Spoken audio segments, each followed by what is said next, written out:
నువ్వు చేసిన పాపమే నీకు శిక్షగా మారిపోతుంది. నీ అపరాధమే నీకు కరువుగా మారి దేవుడు మనల్ని శిక్షించేవాడు కాడు.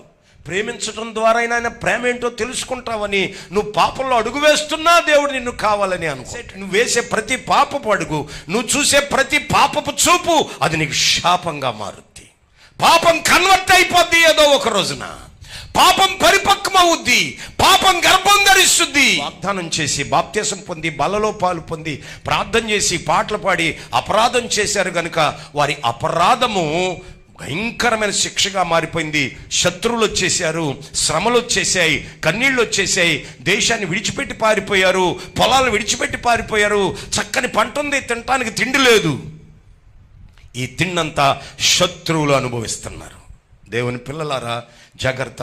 ఎప్పుడైతే మనము దేవుని సముఖంలో అక్రమ జీవితాన్ని జీవిస్తామో ఖచ్చితంగా మన అక్రమ జీవితము మనకు దరిద్రంగా మారిపోద్ది. ఎన్ని ఉన్నా అనుభవించలేని స్థితిలోకి వెళ్ళిపోతాం మనం. నాకు నెమ్మది లేకుండా చేసింది నా పాపమే కనుక నా పాపం ఏమిటో నాకు తెలియజేసే ప్రసంగాలు, నా పాపం ఏమిటో నాకు తెలియజేసేటువంటి ఉపదేశాలు మాకు సేవకుల్లో.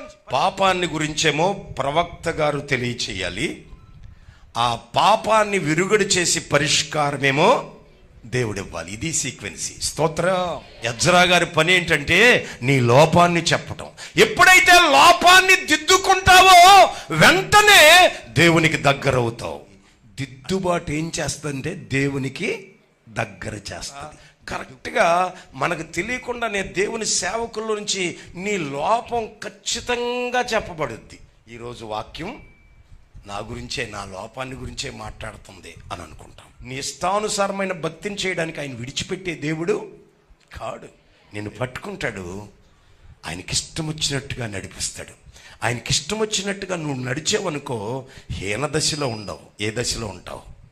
యేసుప్రభు చచ్చిపోలే, ఆయన 3వ దినాన్ని మరలా తిరిగి లేస్తాడు. మన హృదయాల్లో ఉండే అక్రమం చచ్చిపోవాలి. మనల్ని నడిపించేటువంటి భక్తి ఉందే, ఆ భక్తి నీకు ఇష్టమైన చూడండి. అందుకనే చాలా మంది ఉపదేశాన్ని విడిచి వాళ్ళకి ఇష్టం వచ్చిన మందిరాలకు వెళ్ళిపోతారు. మన భక్తిని ఎవరు నడిపించాలి? దేవుని వాక్యం కదా, దేవుడు కదా. వద్దు, అలా వద్దు. మనకి మన ఇష్టమే. ఏంటంటే అయ్యో మేము తప్పు చేశామయ్యా, అయ్యా మమ్మల్ని క్షమించయ్యా, అయ్యా ఇదిగో మా దోషములు మా ఎదురుగా ఉన్నాయి, మా హీనస్థితిని మార్చయ్యా అని వాళ్ళు ప్రార్థన చేస్తే దేవుడు పంపిన ఫలితం ఏంటంటే ప్రవక్త మన పొరపాట్లను చెప్తాడు, ప్రభు మన సమస్యను పరిష్కరిస్తాడు. దేవునిలో నువ్వు నడుచుకోగలిగితే ఖచ్చితంగా మనం అంతకంతకు హెచ్చు దశలోనికి మార్పు చెందుదుముగాక.